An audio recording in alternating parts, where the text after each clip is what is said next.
Hi നമസ്കാരം, പുതിയൊരു വീഡിയോയിലേക്ക് എല്ലാവർക്കും സ്വാഗതം. ഉച്ചയ്ക്കത്തെ കറി ഉണ്ടാക്കിയതിൻ്റെ വീഡിയോ ആണ് ഇന്ന് കേട്ടോ. അപ്പം നിങ്ങൾ കണ്ടു നോക്കുക. ഈ നമ്മൾ കറി വയ്ക്കുന്നത് വാഴയ്ക്കായും പയറും കൂടെ ഉള്ള ഒരു കോംബോയാണ് കേട്ടോ. നമുക്ക് ആദ്യമേ തന്നെ നമ്മുടെ ചട്ടി അടുപ്പത്ത് വയ്ക്കുക. ഞാനിവിടെ കുതിർത്ത പയറാണ് എടുത്തിരിക്കുന്നത് കേട്ടോ. നമ്മൾ പച്ചപ്പയർ കുതിർത്ത് ചെറുതായിട്ട് മുളയ്ക്കാനും തുടങ്ങിയിട്ടുണ്ട്. ഇങ്ങനെ ചെയ്യുവാണെങ്കിൽ നമ്മൾ പെട്ടെന്ന് വേവുകയും ചെയ്യും, അതുപോലെ തന്നെ മുളയ്ക്കുമ്പോൾ അതിനുള്ള ഗുണങ്ങൾ കൂടുകയും ചെയ്യും. അതുകൊണ്ടാണ് ഞാൻ എപ്പോഴും ഇങ്ങനെയാണ് ചെയ്യുന്നത് കേട്ടോ. ഇങ്ങനെ ചെയ്യുവാണെങ്കിൽ നമുക്ക് പെട്ടെന്ന് വേവുകയും ചെയ്യും. ഇത് ചട്ടിയിലേക്ക് ഇട്ട് കൊടുക്കാം. പയർ വേവുന്നതിന് ആവശ്യത്തിന് വെള്ളം ഒഴിച്ചു കൊടുക്കാം. അതോടൊപ്പം മഞ്ഞൾ പൊടിയും ഇട്ട് കൊടുക്കാം, ഉപ്പിട്ട് കൊടുക്കാം, മൂടി വയ്ക്കാം. പയർ ഒരുമാതിരി വെന്ത് കഴിയുമ്പോൾ നമുക്ക് ഇതിലേക്ക് വാഴയ്ക്ക ഇട്ട് കൊടുക്കാം.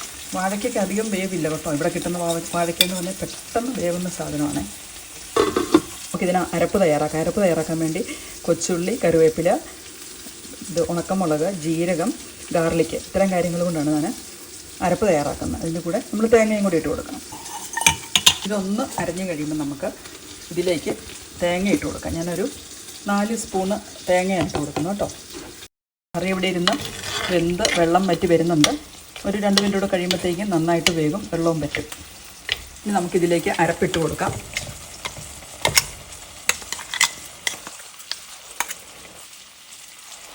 ഇനി മിക്സിയുടെ ജാറ് കഴുകി ആ വെള്ളവും കൂടെ ഒഴിച്ച് കൊടുക്കാം. കൂട്ടി വെച്ച് വെള്ളം പറ്റി കഴിയുമ്പോൾ കറി റെഡിയാകും. നമ്മുടെ കറി ഇവിടെ റെഡിയായി, വെള്ളമൊക്കെ പറ്റി.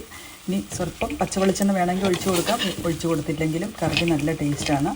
ഉപ്പൊക്കെ ഉണ്ടോയെന്ന് നോക്കി നല്ല രുചിയുള്ള ഒരു തോരൻ ഇവിടെ റെഡിയായി. തോരനെന്നോ അരച്ചു കൂട്ടാനെന്നോ അങ്ങനെയൊക്കെ പറയാം.